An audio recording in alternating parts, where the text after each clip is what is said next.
Sud Radio Parlons Vrai chez Bourdin, 10h30, 12h30, Jean-Jacques Bourdin. Bien, merci d'être avec nous. Nous allons recevoir maintenant de jeunes responsables politiques. Oui, de jeunes responsables politiques, puisqu'ils sont présidents de partis politiques, des jeunes des partis politiques, 3 partis politiques. Aujourd'hui, Guillaume Carayon, qui est le président des Jeunes Républicains, Pierre-Romain Thionnet, qui est président du Rassemblement National de la Jeunesse, et Léon Desfontaines, qui est secrétaire général du Mouvement des Jeunes Communistes Français. Pourquoi est-ce que je reçois des jeunes responsables politiques aujourd'hui? Parce que j'ai envie d'entendre justement ce que pensent les jeunes de la politique. Il y a une désaffection. Alors pour l'instant, Pierre-Romain Thionnet est en retard, et Léon Desfontaines aussi. C'est pas de leur faute, c'est à cause des taxis, des problèmes de taxis. Enfin, c'est pas très facile. En revanche, Guillaume Carayon est là. Bonjour. Bonjour. Bonjour, je suis content de vous recevoir. Merci à vous. Les jeunes, puisqu'il y a quand même des affections des jeunes pour la politique. Les jeunes se détournent de la politique, Guillaume Carayon. Oui, ils se détournent du vote. Oui. Ils se détournent des partis. Oui. Il y a presque plus d'adhérents dans les partis politiques chez les jeunes. Vous avez combien d'adhérents, vous, au LR? Mais nous, il y a un paradoxe. Aux Jeunes Républicains, on a beaucoup de chez les jeunes militants. Enfin, on a 10 000 jeunes militants. Oui. Les autres partis politiques en ont un peu moins, notamment les jeunes avec Macron, alors même qu'ils sont au pouvoir. Mais dans les intentions de vote, aux dernières élections présidentielles, nous, notre parti, chez les 18-30 ans, on a fait un score qui est ridicule. Donc il y a ce paradoxe. On a des jeunes qui sont engagés, qui sont militants, mais pas forcément. Enfin, la jeunesse se mobilise pas pour notre parti. Si vous avez Ça, je vous l'apprends pas. Si vous avez 10 000 adhérents, bon, vous avez 10 000 adhérents, quoi. 10 000 votants. Non, comprenez ce que je veux dire. Ouais. Je veux dire que c'est pas parce qu'il y a beaucoup d'adhérents qu'il y a beaucoup de votants. Beaucoup de jeunes, aujourd'hui, ne s'intéressent pas à la politique. Moi, mon job, c'est deux choses. Ma responsabilité, c'est 2 choses. C'est à la fois d'avoir des adhérents qui vont faire campagne, qui vont militer, qui vont défendre les idées qu'on prône, et aussi, c'est de convaincre la majorité des jeunes. Et sur ce deuxième plan, c'est plus difficile parce que il y a les difficultés que vous connaissez chez les Républicains aujourd'hui. Mais je lâche pas parce que je pense qu'il y a une jeunesse de droite dans le pays. Il y a, je pense, une majorité de jeunes qui veulent que le travail paye mieux, qui veulent trouver un job, qui veulent s'émanciper, qui pensent pas à leur retraite à 20 ans. Des jeunes qui veulent vivre en sécurité, qui veulent que la valeur, en fait, pour moi centrale, qui est la liberté, soit vraiment défendue dans notre pays. Liberté d'étudier, non au blocage. Liberté, c'est la sécurité. La liberté, c'est la souveraineté. La liberté, c'est la liberté dans le travail, l'émancipation. Ces valeurs-là, je pense qu'elles sont majoritaires. Mais c'est vrai qu'LR parle de moins en moins à la jeunesse. Et pourquoi ça? Pourquoi? Est-ce que votre parti parle de... Parce que tous les partis parlent de moins en moins à la jeunesse. Pourquoi? Votre parti, pourquoi parle-t-il de moins en moins à la jeunesse? Sur la dernière élection présidentielle, c'est assez clair. Il y a eu un problème d'incarnation. Je pense qu'on n'a pas réussi à créer un lien en fait entre notre candidate et le peuple, et l'élection présidentielle, c'est fondamentalement ça. C'est la rencontre entre un homme ou une femme avec le peuple. Nous, on n'a pas eu ça. Vous non, mais les autres partis, même chose. Même Emmanuel Macron, beaucoup de jeunes n'ont pas voté pour Emmanuel Macron. Beaucoup de jeunes n'ont pas voté pour les autres candidats. Oui, il y a une participation qui est assez faible des jeunes. Qui est assez faible chez les jeunes. Moi, je me souviens des élections régionales et départementales qui étaient juste 1 an avant les élections présidentielles. Oui. La participation des jeunes, elle était autour de 10%. Oui, 10%, vous vous rendez compte? Les jeunes, ça veut dire les 18-24 ans. 18-30 ans. 18-30 ans. 10% des 18-30 ans. Avaient voté au départemental et au régional. Et pourquoi? Parce que, ils ne savaient pas quelles étaient les compétences de la région, du département. C'est un scrutin, ils se disaient, ça ne va pas changer mon quotidien. Parce que c'est des collectivités locales, ça change pas leur quotidien. Moi, je pense qu'il faut mettre dans la tête des jeunes, changer la mentalité des jeunes en leur faisant comprendre que la politique, en fait, elle rythme leur quotidien. Que tous les choix politiques qui sont faits par les décideurs politiques, ça va influencer leur vie au quotidien. S'ils sont agressés dans le métro à Paris, c'est aussi parce qu'il y a des politiques laxistes au niveau de la sécurité. Alors, j'attends avec impatience Pierre-Romain Thionnet, qui est le président des jeunes du Rassemblement National, président du Rassemblement National de la Jeunesse, et Léon Desfontaines, qui est secrétaire général, vous les connaissez bien, du mouvement de jeunes communistes français. Est-ce que chez les jeunes, entre partis politiques, vous rencontrez plus facilement que chez les plus anciens des partis? Non seulement est-ce que vous avez des contacts permanents entre jeunes de partis différents? Oui, parce qu'il y a souvent des débats qui sont organisés comme ici aujourd'hui, avec d'autres représentants de mouvements de jeunesse. Moi j'aime bien. C'est bien parce que je pense qu'on est moins sectaire. On a le tutoiement facile, on a entre 20 et 25 ans, on va pas jouer les cadors, on va pas jouer les ténors, on n'est pas là pour ça. On est juste là pour confronter des idées. Il y a eu une polémique la semaine dernière qui était assez intéressante et révélatrice. J'allais vous en parler. De l'état du débat public. Allez-y. Moi, on m'a reproché, des voix extrêmement minoritaires de mon parti, m'ont reproché, et beaucoup de médias aussi, d'avoir osé dialoguer, faire un débat avec le représentant des jeunes du Rassemblement National qui arrivera tout à l'heure, et le représentant des jeunes de Zemmour qui s'appelle Stanislas Rigaud. En fait, on a voulu censurer un débat, et ça, je trouve ça inadmissible. L'ADN de la droite, mais plus largement l'ADN français, l'ADN de la démocratie, c'est la liberté de débat. Mais c'est pas le débat qu'on a voulu censurer. Moi, ça a été le premier reproche qui m'a été fait, le fait d'avoir accepté le principe d'un débat avec des gens plus à droite que moi, comme si je devais être censuré parce que il y a des gens qui sont plus à droite que moi, j'ai pas discuter avec eux. C'est ridicule.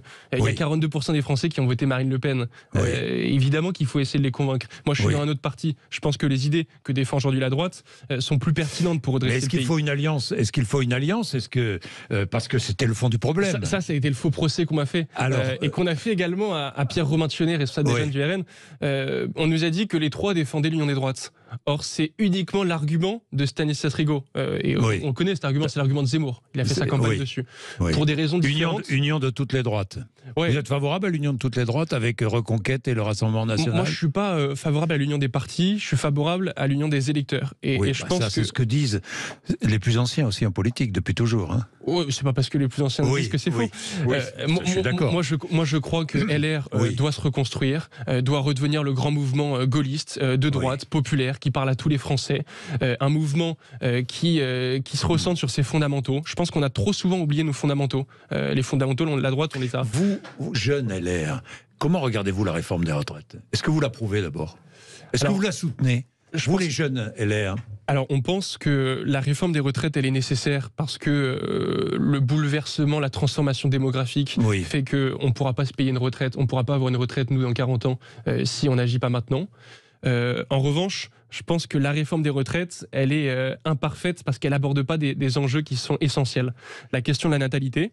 On a la natalité la plus basse depuis 1946 parce qu'on n'a pas de politique familiale. 2, la réindustrialisation. Moi, je ne suis pas pour une société uberisée à la Emmanuel Macron où on nous vend des Uber jobs, c'est-à-dire des petits boulots dans lesquels il n'y a aucune perspective d'évolution sociale. Moi, je crois en l'industrie. Je pense que c'est ce qui permet de gagner sa vie au fur et à mesure des années. C'est ce qui offre une perspective d'évolution sociale. Il y a un début de réindustrialisation de la France aujourd'hui. Vous l'avez constaté. C'est pas vrai. En tout cas, depuis 4 décennies, depuis 40 ans, la tendance, c'est qu'on est passé de 20% des emplois qui sont industriels. Votre parti était au pouvoir. Oui, mais moi j'étais à l'école primaire. Donc je ne crois pas être responsable de ça. Ça c'est sûr. Non, mais depuis 40 ans, on est passé de 20% des emplois du pays industriel à 10%. Donc il y a une tendance à la désindustrialisation, à la délocalisation, à la dérégulation. Et ça, nous, on le combat. Nous, on croit. Moi, je suis tarnais. Je viens du Tarn. C'est une terre industrielle. Et je sais qu'un jeune qui commence à l'usine à 20 ans ou à 17 ans, il peut devenir contremaître 10 ans plus tard et ingénieur 10 ans après. Pour revenir à la réforme des retraites, vous la voteriez si vous étiez député? Oui, je la voterai, mais je ferai comme ce qu'ont fait Olivier Marleix, Éric Ciotti, c'est-à-dire il faut changer pas mal de choses dans cette réforme. Il faut plus de justice sociale. Oui, il faut allonger l'âge légal de départ à la retraite, mais il y a une contrepartie, c'est la justice sociale. Donc c'est l'égalité entre les hommes et les femmes. Les femmes aujourd'hui, elles ont des retraites 30% inférieures à celles des hommes. C'est les carrières longues. Ceux qui ont commencé à travailler tôt, ils doivent partir tôt. C'est aussi simple que ça. Nous, on a déposé un amendement, les députés LR, qui dit si vous avez commencé à travailler avant 21 ans, vous pouvez partir après 43 années de cotisation, pas une de plus. Ça, je pense que c'est du bon sens. Les inégalités femmes-hommes, inégalités salariales, inégalités au travail, inégalités dans le sport, inégalités en général, vous jeunes LR, que faut-il faire selon vous ? Comment regardez-vous notre société, justement, sur ce terrain-là ? Typiquement sur l'inégalité homme-femme, pour le relier à la réforme des retraites, les femmes ont des aléas dans la vie qui font qu'elles auront moins de trimestres de cotisation. Donc il faut leur permettre, je pense, de partir plus tôt à taux plein, peut-être à 65 ans, peut-être à 66 ans. Permettre aux femmes de partir plus tôt que les hommes à taux plein. Oui, je le crois. L'âge, c'est un peu technique, mais ce qu'on appelle l'âge de la fin de la décote, pour les hommes, il est à 67. Pour les femmes aussi, il est à 67 aujourd'hui. Moi, je pense qu'on pourrait le basculer pour les femmes de 67 à 66 ou à 65.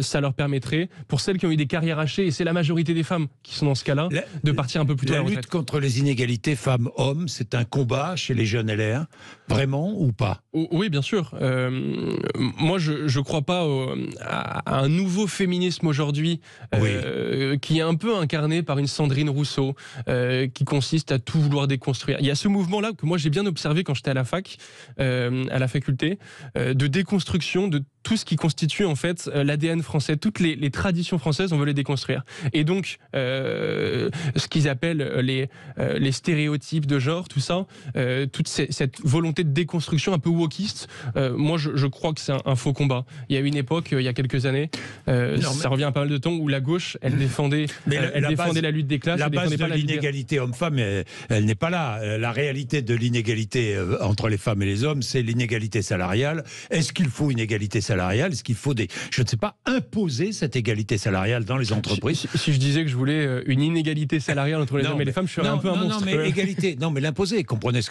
que je veux dire. Aller plus loin dans la coercition, bien sûr. Dans les entreprises, vous êtes favorable? Bien sûr. Il faut absolument. Non, je dis ça parce que votre regard de jeune en politique, engagé en politique, vous êtes président des Jeunes Républicains, c'est peut-être un regard différent de celui de vos responsables, des responsables de votre parti, sur ces terrains-là, qui sont des terrains qui préoccupent les jeunes, et notamment beaucoup de jeunes femmes. Il y a le sujet de l'égalité homme-femme, et peut-être le sujet le plus fondamental en fait chez les jeunes aujourd'hui, le combat de notre génération, c'est la lutte contre le dérèglement climatique. Moi, je crois qu'on peut marier aujourd'hui une écologie positive avec la croissance. Je crois qu'on peut créer des emplois avec la transition écologique, par exemple la filière hydrogène, qui se développe surtout chez moi dans le Tarn. Je pense que c'est un vecteur d'emploi. C'est un vecteur d'emploi formidable. On peut marier l'industrie avec la transition écologique. Mais pour ça, il faut une volonté politique. Il ne faut pas être dogmatique sur ce sujet-là.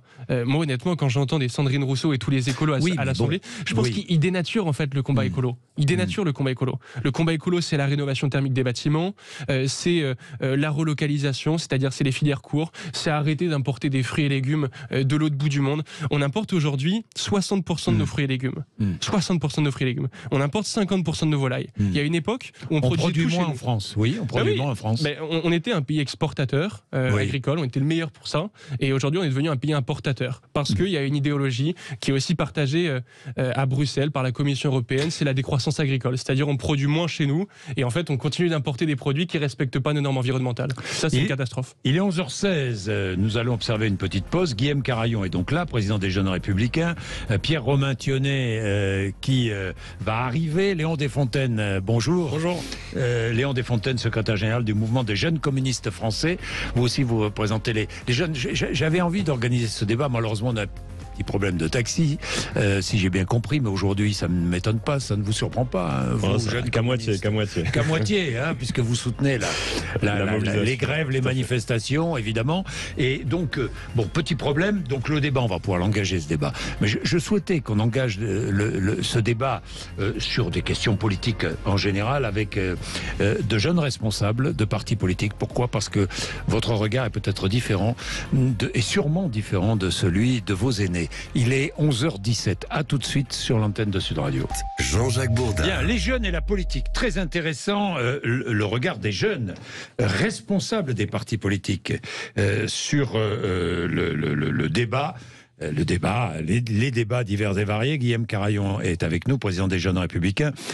Pierre Romain-Thionnet va nous rejoindre, je l'espère, président du Rassemblement National de la Jeunesse. Et Léon Desfontaines est avec nous. Bonjour. Bonjour Jean-Jacques. Secrétaire général du mouvement des jeunes communistes français. Alors, à l'Assemblée, réforme des retraites. Vous êtes évidemment opposé fermement à cette réforme des retraites. Comment regardez-vous ce qui se passe à l'Assemblée, vous jeunes ?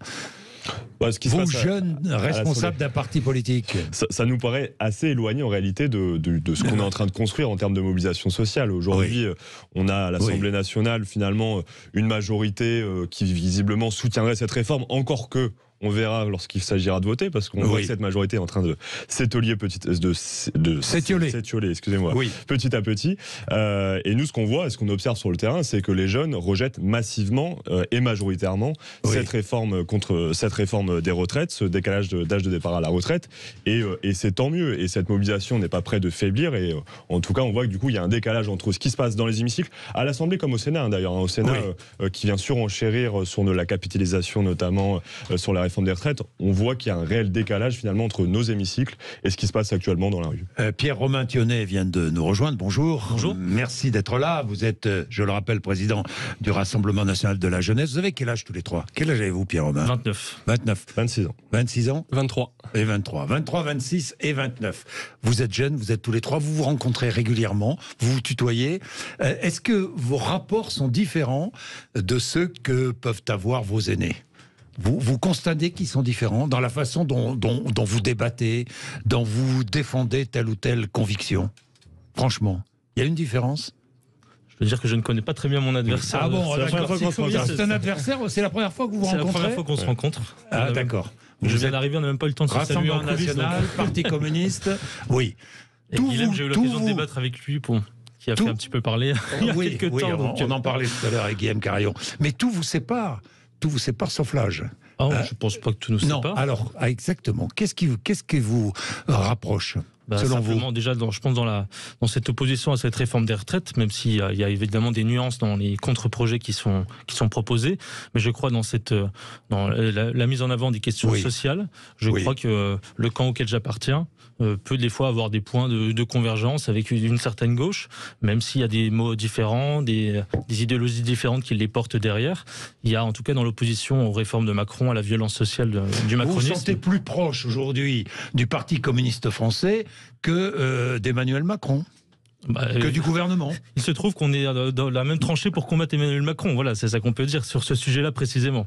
Vous êtes dans la même tranchée? Non, je ne suis pas du tout d'accord, moi. Ah bon, hier, j'ai écouté attentivement, c'était hier ou avant, j'ai écouté attentivement votre patron, M. Bardella, chez vos confrères, M. Bourdin, de France Télévisions. Et je ne me suis pas du tout retrouvé dans son discours. Il nous dit quoi, si on récapitule? Il nous dit « Je suis contre la réforme des retraites. Ok.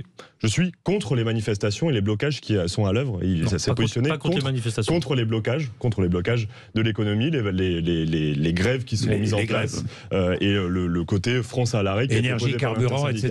Et nous, transport. nous ne nous retrouvons pas dedans. Et d'un autre côté, on voit et on a observé, je ne sais plus, c'était la semaine dernière, il y a 2 semaines, on vous voyait par contre bras dessous avec le patron des Jeunes Républicains ici présent, Guillaume Carayon, à la une d'un magazine, qui eux sont plutôt favorables pour le coup à la réforme des retraites. Alors, donc finalement, on ne comprend pas grand-chose à votre position, si ce n'est peut-être juste que, excusez-moi l'expression, mais vous êtes une planche pourrie. Alors si le débat était, je ne sais pas si vous avez lu le débat dans le magazine, en l'occurrence je suis le seul à combattre la réforme des retraites dans le débat.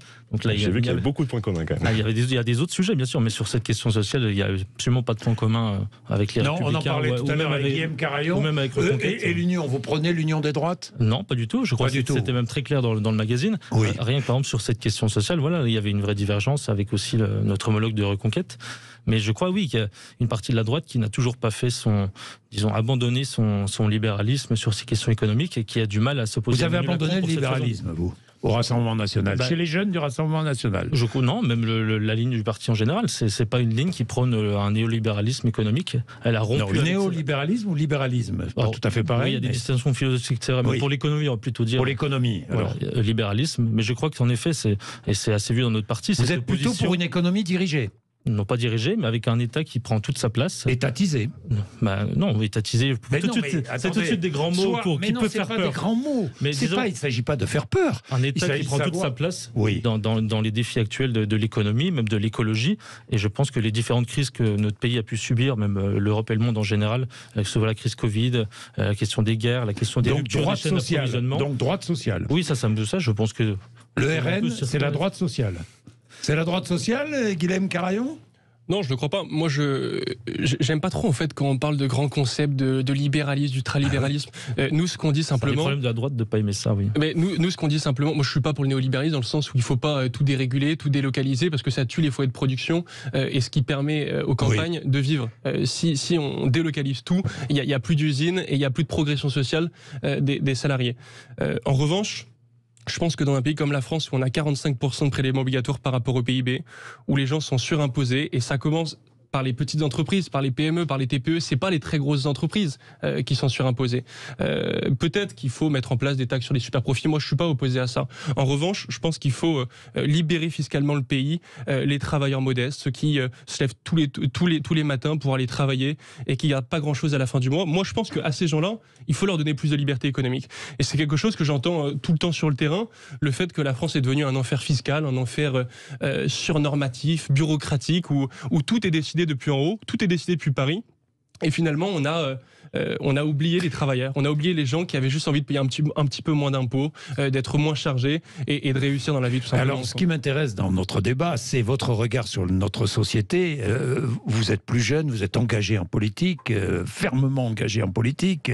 Les jeunes, on en parlait avec Guillaume Carayon, ne sont pas très intéressés par la politique, et c'est bien dommage, c'est regrettable. Et d'ailleurs, votre travail, c'est dans votre parti, quelles que soient les opinions politiques, votre travail, c'est de faire venir les jeunes à la politique, du moins de les inciter à aller voter, à aller s'exprimer. Le problème qu'on rencontre, à mon avis, tous les trois, et c'est le cas de tous les représentants de mouvement de jeunesse, c'est que même là, par exemple, vous nous donnez la chance de nous adresser aux auditeurs de Sud Radio, mais comme quand on va sur BFM TV, sur CNews, sur d'autres plateaux, on parle pas vraiment aux jeunes. Les jeunes, ils s'informent sur des canaux de communication qui sont différents, ils s'informent sur TikTok, ils s'informent sur Insta, ils s'informent sur des nouveaux réseaux sociaux où les politiques, en fait, sont moins écoutés. Et nous, notre rôle, c'est justement d'investir ces réseaux, pas d'abandonner la télé et la radio traditionnelle, les canaux un peu mainstream, mais c'est de faire les deux. Et je pense qu'on n'est pas encore assez bon pour ça. C'est vrai ? Oui. Non, bien sûr. Enfin, moi, je partage. Évidemment, il faut être présent le plus possible partout. Après, la réalité, c'est que ce qu'il faut, c'est aussi être présent sur le terrain, c'est aller à la discussion, à la rencontre des jeunes, des lycéens, des étudiants. Et pour le coup, s'il y a bien aussi un aspect intéressant sur la mobilisation qui est en train de se passer, c'est que ce qu'on est en train d'observer aussi, c'est que les jeunes commencent aujourd'hui à se mobiliser et à reprendre le pas de l'engagement politique. À l'appel de Louis Boyard ? À l'appel de l'intersyndicale, plutôt non. D'ailleurs, je suis pas persuadé que l'appel de Louis Boyard a eu justement une connotation positive dans l'engagement des jeunes. Peut-être d'ailleurs même ça a un effet contre-productif. C'est ce qu'on disait au tout début et vous m'aviez interpellé sur les débats à l'Assemblée nationale. En réalité, on doit faire tout le travail contraire aujourd'hui auprès des jeunes en leur disant mais ce qui se passe à l'Assemblée nationale, c'est un petit bout de la politique. La réelle politique, elle se passe dans la rue, elle se passe dans l'engagement politique, elle se passe dans l'engagement des associations, dans les syndicats, etc. Et c'est ce qui est en train de se passer aujourd'hui dans la mobilisation contre la réforme des retraites. Aujourd'hui, on a des jeunes, des dizaines de milliers, même des centaines de milliers de jeunes qui commencent à se mobiliser. Moi, je prends un exemple. Le 19 janvier, on était 100 000 jeunes. Hier, nous avons comptabilisé 250 000 jeunes dans les rues. Et mine de rien, ça fait partie des très grosses mobilisations. Même si on ne sent pas dans les lycées ou dans les universités, dans tous les cas, une très forte mobilisation. Ça doit se dans construire. Les universités. Moi, ce que je constate, c'est qu'il y a une forme de résignation. J'étais venu sur un de vos plateaux précédemment pour évoquer cette forme de résignation qui est installée dans la jeunesse. On a besoin aujourd'hui, nous, force politique de gauche, de redonner espoir en la politique auprès de tout le monde, mais bien évidemment, a fortiori, auprès des jeunes. Et je pense que cet espoir passe aussi par la reconstruction, moi je le dis, d'une gauche authentique et populaire. Parce qu'on a une partie de la gauche qui ne s'adressait plus à l'ensemble de la population, et on le voit depuis l'élection présidentielle, notamment avec l'apparition de Fabien Roussel, qu'on a enfin une gauche qui est capable aussi de mettre des mots sur du quotidien que partage une partie non négligeable, même une majorité de nos concitoyens et une majorité de nos jeunes. Et on voit que des jeunes reviennent à la politique grâce à cela. Bien, les jeunes, retour des jeunes à la politique, comment faire ? On va en parler, Guillaume Carayon, on va en parler avec vous aussi, Pierre-Romain Thionnet. Puis, c'est la journée, la journée d'égalité, de l'égalité homme-femme. On va évidemment en parler. Les femmes gagnent 22% de moins que les hommes, toujours. Hein. Toujours, ça bouge pas vraiment. Et les retraites, c'est 30% de moins. Et les retraites, c'est 30% de moins. Ça ne bouge pas beaucoup. Et puis, on va parler d'autres sujets, l'écologie aussi, puisque c'est un sujet porté par les jeunes. Il est 11h31, vous êtes sur Sud Radio. Tout. Jean-Jacques Bourdin. Bien, nous avons une demi-heure, amusons-nous un petit peu. 0826 300 300, vous avez des questions à poser à nos trois responsables de mouvements de jeunes.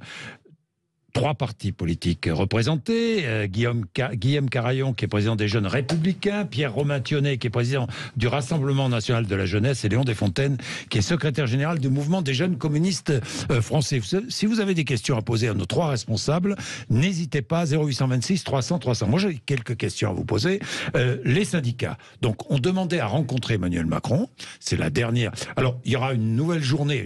Je regarde l'actualité. Il y aura une nouvelle journée samedi. La journée suivante, journée de rassemblement, de manifestation samedi, et la journée suivante sera fixée en fonction de la commission mixte paritaire Sénat, Assemblée nationale, la semaine prochaine, le 15 ou le 16. Bien. Emmanuel Macron doit-il recevoir les syndicats qui, s'ils sont reçus, vont lui demander évidemment le retrait de la réforme? Vous dites oui, j'imagine. Bien sûr. En fait, on connaît des mobilisations. On attend la réponse inédites. d'ailleurs. On connaît c'est les mobilisations, Oui. de telles mobilisations, on n'en a pas connu en France depuis plus de 40 ans. Peu importe les chiffres qu'on comprenne, d'ailleurs. Ceux de la préfecture de police ou ceux des syndicats, c'est les plus grosses mobilisations qu'on ait connues depuis 40 ans. Je veux dire, c'est un minimum de la part du président de la République de recevoir les partenaires sociaux. Et en plus, on a une intersyndicale qui est unie, rassemblée, etc. Il faut au moins qu'il y ait des échanges, du dialogue. Emmanuel Macron nous présentait comme un nouveau quinquennat il serait plus ouvert Emmanuel Macron, vous demandez-vous aussi à Emmanuel Macron de recevoir les syndicats pour dire quoi? Pour dire aux syndicats, non, je ne retire pas ma réforme. Non, moi j'aimerais bien qu'ils disent le contraire. Oui, d'accord. Non, mais d'accord, oui. Non, mais aujourd'hui, il y a une divergence de fond. Il y a une divergence de fond entre l'intersyndicale et le gouvernement et le président de la République, parce que lui, il est pour le report de l'âge légal. C'est l'article 7 en fait qui est l'enjeu principal. Et l'intersyndicale, tous les syndicats, y compris la CFDT de Laurent Berger, sont contre le report de l'âge légal. Donc ils trouveront pas de convergence sur ça. Non. En revanche, moi je pense que si la situation sociale est aussi explosive aujourd'hui, c'est parce que Macron a écouté personne. Non, mais mais il y a une absence de dialogue social depuis le début de son quinquennat. Il n'a jamais écouté à la fois le Parlement, les élus, le corps intermédiaire, les syndicats, personne. Mais maintenant, que doit-il faire, selon vous? Ne pas retirer la réforme. Moi, je pense qu'il paye. Cette réforme, elle paye en fait l'impopularité du président. Il est tellement impopulaire. Vous voyez, il y a des gens de droite. Moi, je vais vous dire, il y a des gens chez LR qui sont pour le principe d'une réforme, qui pensent que la réforme elle est nécessaire parce qu'il faut équilibrer le système, mais qui sont contre la réforme parce qu'ils disent vous êtes extraordinaire à LR parce que vous êtes évidemment pour la réforme et contre la réforme en même temps. Mais vous allez voter la réforme. Alors ça, c'est extraordinaire. Je vous apprends rien. C'est pas nous qui présentons la réforme. Non, mais donc évidemment, si on était aux manettes, quand j'entends votre Bruno Retailleau, il la soutient à fond. Il soutient le report de l'âge légal. Il pense que, ce que j'ai dit tout à l'heure, la transformation démographique, le fait, il y avait 4 actifs qui cotisaient pour un retraité en 1960, 6 actifs qui cotisaient pour un retraité en 1945, au sortir de la Seconde Guerre mondiale. Aujourd'hui, c'est 1,7 pour un retraité. Donc, soit on se pose les bonnes questions, c'est-à-dire la question de la natalité, de la réindustrialisation, de l'emploi des jeunes, l'emploi des seniors. Aujourd'hui, donc, ça remettre les gens au travail déjà. Si vous remettez les gens au travail, Emmanuel Macron, chômage, vous réglez une bonne partie du financement. Si Emmanuel Macron recule, ça veut dire qu'il aura abdiqué. C'est ce que dit Bruno Retailleau. Vous êtes d'accord avec lui? Oui, parce que nous, on croit que la réforme est nécessaire. Vous êtes d'accord avec lui? Il faut aller au bout, mais toutes ces questions il faut la Pierre Romain-Thionnet, est-ce que lorsque les syndicats, si Emmanuel Macron les reçoit, est-ce qu'Emmanuel Macron ne peut pas leur dire je vais retirer ma réforme?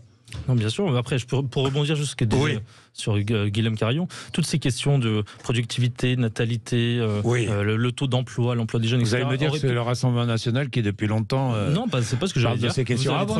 J'allais dire que toutes ces questions peuvent se débattre et auraient pu se débattre, mais en dehors d'une réforme qui vise à repousser l'âge de départ légal à la retraite. C'est ça la clé du débat. Je crois que c'est complémentaire. Ce n'est pas nécessaire, ce report de l'âge légal à la retraite. Et bien d'ailleurs, Bruno Retailleau l'a dit, en accord d'ailleurs avec le gouvernement, le but de cette réforme, pourquoi il y est favorable d'abord et avant tout, c'est pour faire des économies. C'est pour des questions budgétaires. Il y a un déficit de 13 milliards. Donc c'est pas pour des autres questions de démographie, d'emploi, de natalité. Je veux dire, ça c'est les prétextes qui viennent après pour la justifier. Ensuite, je crois qu'Emmanuel Macron a une clé entre les mains pour débloquer le pays, débloquer le dialogue social, c'est le référendum. Et là, j'étais assez surpris de voir M. Mélenchon qui s'y est montré favorable. Nous, c'est ce qu'on défend depuis le début, c'est-à-dire que la clé de cette solution... Il dit référendum ou dissolution de l'Assemblée nationale. Oui, les deux. Jean-Luc Mélenchon. Et d'ailleurs, je suis au Rassemblement national, on était extrêmement déçus, finalement pas tellement après, de constater que quand on a eu l'occasion de faire passer une motion référendaire, la gauche n'a pas suivi. Donc où est l'opposition? Bien, Léon Desfontaines. Bon, sur la motion référendaire, après c'est le bon, référendum, vous êtes favorable à bien référendum? Évidemment, on a posé également une motion référendaire. Après, vous aussi. Bon. Tout le monde est favorable, mais fait une collusion avec La République En Marche pour que ça soit la leur qui soit présentée, pas celle de gauche. On l'aurait voté la vôtre. Dommage. Oui, sauf que c'est Emmanuel Macron qui en dernier lieu décide sur le référendum, sur les retraites. Mais en effet, qu'ils mettent la réforme en référendum. Oui. Alors j'ai une autre question, puisqu'on parle aujourd'hui, c'est effectivement la journée des femmes, les inégalités salariées en fait. Le droit à l'IVG inscrit dans la Constitution, vous êtes favorable ou pas? Oui ou non? À 200%, c'est une revendication historique de la gauche, du mouvement communiste dans son ensemble. Je pense que à l'heure où on voit justement un recul du droit de l'IVG partout en Europe, partout dans le monde, et y compris en France, non pas parce que le droit est remis en cause, mais plus par les politiques austéritaires qui font qu'on a de moins en moins de médecins et de centres d'IVG aujourd'hui qui sont ouverts en France, oui, nous devons en faire un droit inaliénable et nous devons l'inscrire dans la Constitution, donc bien évidemment totalement favorable à ça. Vous êtes d'accord, Guillaume Carayon? Je pense pas que le droit à l'avortement soit menacé en France. En revanche, le rendre constitutionnel, moi, ça me pose pas de difficulté. Cela dit, il faut pas avoir la même vision qu'aux États-Unis. On n'est pas du tout dans le même schéma. Il y a personne, il y a aucun parti politique qui remet en cause le droit à l'avortement en France. Donc, il faut pas penser que c'est une réforme qui est indispensable dans ce quinquennat. Moi, je pense que la réforme indispensable, c'est la question du travail, c'est la question de la sécurité, c'est comment on assure une justice plus efficace, comment les services publics redeviennent efficaces. Ça a plus de sens. Mais bon, s'il faut le voter, je pense qu'on ne doit pas voter contre. Qu'en pensez-vous? Oui, c'était au Rassemblement national. C'était la position de Marine Le Pen qui avait dit un petit peu, en effet, que cette question de l'IVG n'est absolument pas remise en question en France. Elle ne fait, disons, la question de l'IVG ne fait plus donc, débat. On n'inscrit pas le droit à l'IVG dans la Constitution? Justement, en revanche, elle y était favorable pour sanctuariser un certain nombre de droits et aussi éviter, parce qu'il y a certaines outrances également à gauche qui visent à avoir un délai de recours à l'IVG, à l'étendre indéfiniment. Et ça pose des problèmes également pour les médecins et pour la conscience dans leur métier. Et donc Marine Le Pen avait décidé que cette inscription dans la Constitution pouvait permettre de sanctuariser et d'éviter d'aller aussi dans des outrances. Bien, on parle beaucoup de droits des femmes aujourd'hui. Gisèle Halimi au Panthéon? Oui, non? Léon Desfontaines, oui. Bien sûr. Oui. Je pense qu'on a besoin de mettre des figures féminines, des figures de la femme qui ont marqué l'histoire de France et qui ont porté haut et fort les valeurs en fait de la nation française, de pouvoir justement les inscrire et les femmes de combat, pionnières du féminisme, engagées contre la colonisation, la guerre d'Algérie, la peine de mort pour la légalisation de l'IVG, je le rappelle. Hein. Tout à fait. Et je pense que ces valeurs-là, c'est les valeurs ces valeurs-là doivent entrer au Panthéon. Tout à fait, bien sûr. Vous êtes d'accord? Moi, je ne suis pas d'accord en l'occurrence pour Gisèle Halimi. En l'occurrence, je pense que le combat qu'elle a pu mener aussi contre l'engagement de l'armée française pendant les guerres qui ont pu être menées, à mon avis, ne doit pas être salué. Elle avait dénoncé l'usage de la torture par des militaires français. On dit toujours les militaires français. Oui, mais il y avait aussi un combat par des militaires. Il y avait un combat plus large qui était aussi contre la présence française en général. En Algérie. Oui, mais c'était la position de la France, donc c'était des positions qui allaient à l'encontre des intérêts nationaux. Je ne crois pas que ça doit être aujourd'hui salué comme les positions à l'encontre des intérêts nationaux. On en connaît aujourd'hui aussi, non? Oui. Dans la guerre en Ukraine. Mais il y a d'autres personnes. Guillaume Carayon. Défavorable. Il y a pour moi deux Gisèle Halimi, pionnière du féminisme, et puis il y a celle qui révise un peu l'histoire de France avec cette volonté de culpabilisation permanente sur ce qui représente la France, y compris l'armée française, la question des tortures. Ça, je suis pas pour. Souffler sur les braises, ça sert Il y a jamais. d'autres personnages féminins de la même époque. Geneviève de Galard, qui avait notamment secouru énormément de militaires à Dien Bien Phu. Je pense que ça mériterait toute sa place au Panthéon. Bien, les bras d'honneur adressés par Éric Dupond-Moretti hier à l'Assemblée nationale, ça vous a... Vous, jeunes, le bras d'onneur, non, vous êtes moins choqués? Non. Ah non, mais dites-nous. C'est une honte ce qui s'est passé. Je veux dire, on a... Enfin, voilà, cette Assemblée nationale, quand même, elle est en train de fragiliser notre socle démocratique. Est-ce qu'elle fait mal à la politique? Mais oui, bien sûr. Elle fait mal à la politique, elle fait mal à notre démocratie. Les députés, quel que soit le bord, font mal à la démocratie, là? Non, à l'heure actuelle, les débats... évidemment, pas tous, mais certains. Mais en tout cas, la manière dont les débats se passent, en tout cas, ce qui est sûr, c'est que l'image que ça représente, ça fait mal à la politique, ça fait mal à notre démocratie. Et en effet, beaucoup de jeunes se sentent très très éloignés de ce qui est en train de se passer. Ouais. S'ils se disent que c'est ça la politique, ben, c'est pas étonnant aussi qu'ils s'en éloignent. Et donc c'est important pour nous justement de montrer une autre image de la politique. Et maintenant, ces bras d'honneur de la part d'un ministre, ça n'a pas sa place dans un hémicycle. Et je pense que ça aurait dû être condamné. Il s'est excusé. Il s'est excusé. C'est excusé en provoquant une excuse n'est pas encore suffisante. davantage au moment de ses excuses.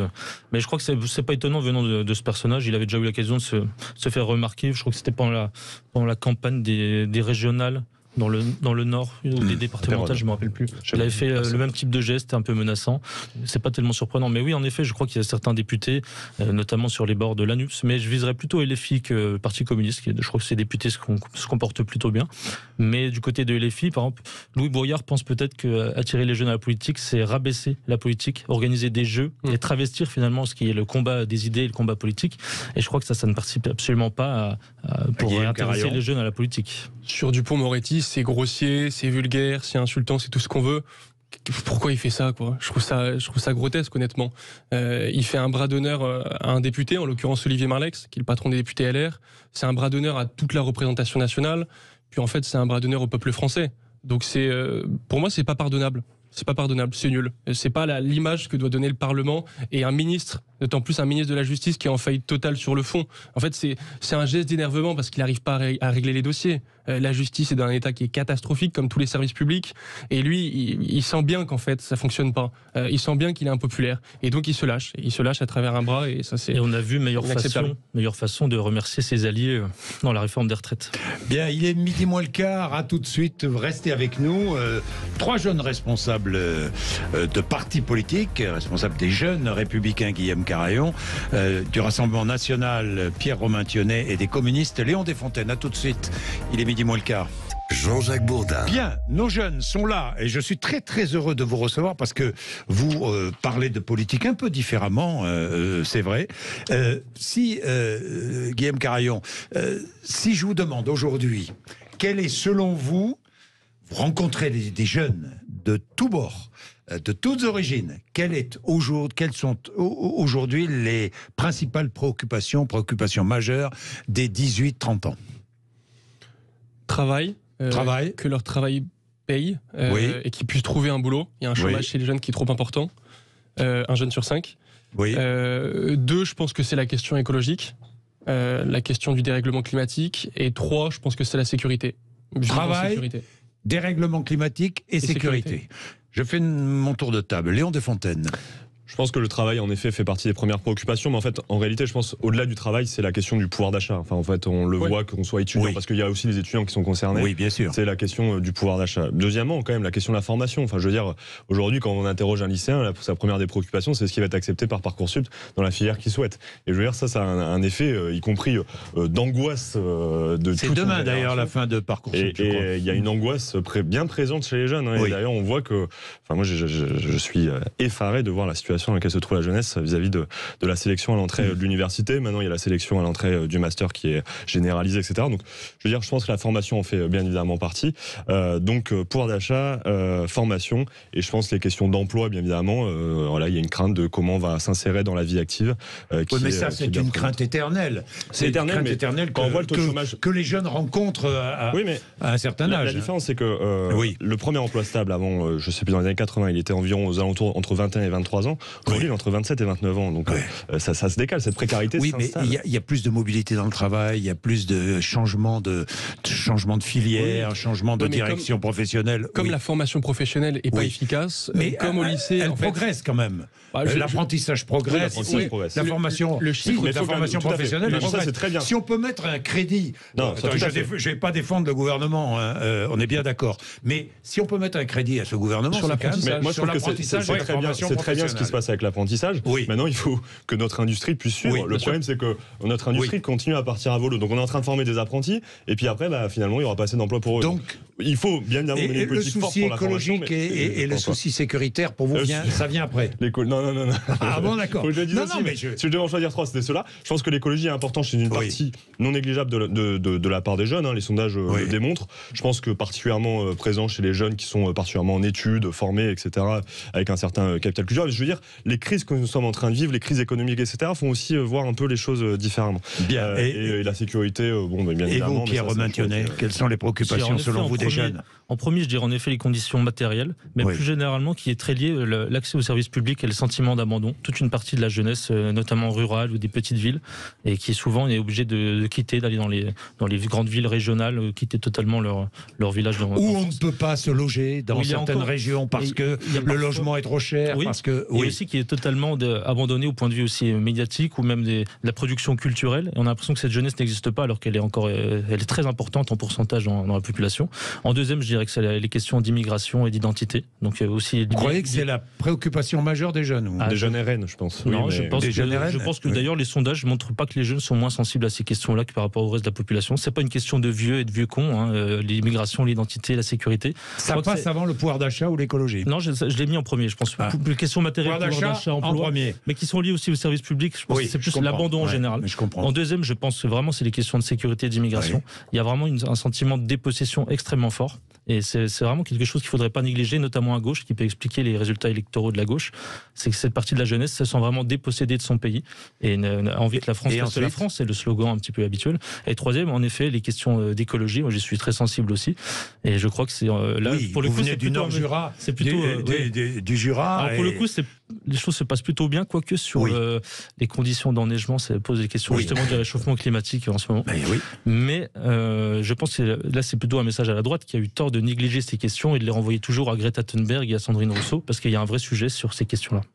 Oui. Juste une chose sur le sentiment de délaissement, les jeunes qui se sentent méprisés.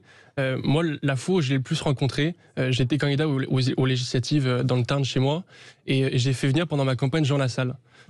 Quand je l'ai fait venir, il y avait 400 jeunes, il y avait une ambiance qui était absolument dingue, et les jeunes, ils disaient « Enfin, on voit un politique qui parle comme nous, qui parle vrai, qui est sincère et qui nous défend vraiment ».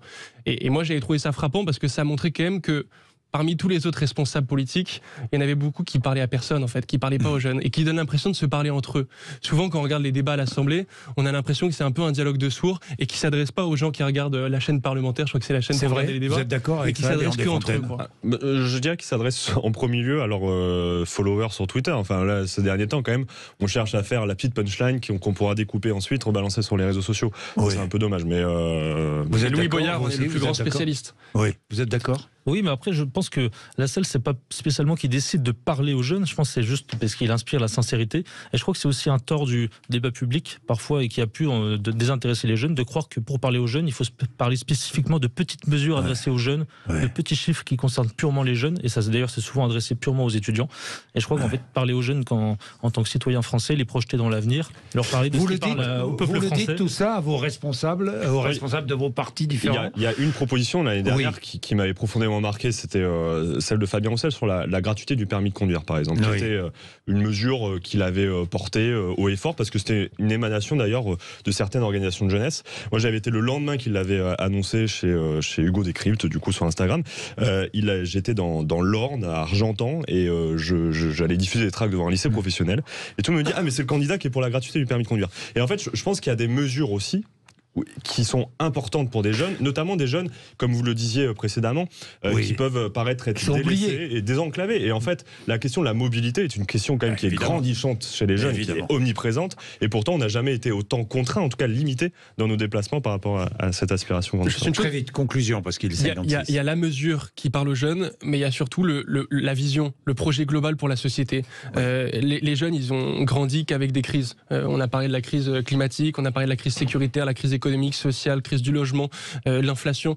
On grandit qu'avec des crises. Et on a l'impression qu'en fait, il n'y a pas d'espérance collective qui est réalisée, que les politiques donnent pour les Français. Et c'est ça qui manque. Manque de vision, manque de cap. Oui, votre conclusion, même chose. Oui, je pense que oui. C'est un appel un peu que vous lancez à vos responsables, hein, quand même. Non, vous leur dites, parce que je pense que Marine Le Pen, à l'occasion de la campagne présidentielle, même les précédentes, fait partie, je trouve, moi, de ces hommes politiques qui ont une vision, qui se projettent sur le long terme. Oui, on va pas. Politique, du point de vue générique, qui se projettent sur le long terme, qui ont un projet. Et je crois que ça, c'est la tradition politique dans laquelle je me reconnais, qui est de parler de la France et de la projeter dans l'avenir. parler de son rang, aussi de sa grandeur. Alors ça, il faut savoir faire un équilibre, parler des conditions quotidiennes des Français et aussi parler de la France et de sa projection dans le futur. Bien, merci à tous les trois, Guillaume Carayon, Pierre-Romain Thionnet et Léon Desfontaines. Merci d'être venus nous voir. On aurait pu parler pendant 2 heures parce que c'est très très intéressant. D'ailleurs, on refera ça. Je vous promets, on refera ça. Il est 11h58. Merci Sud Radio.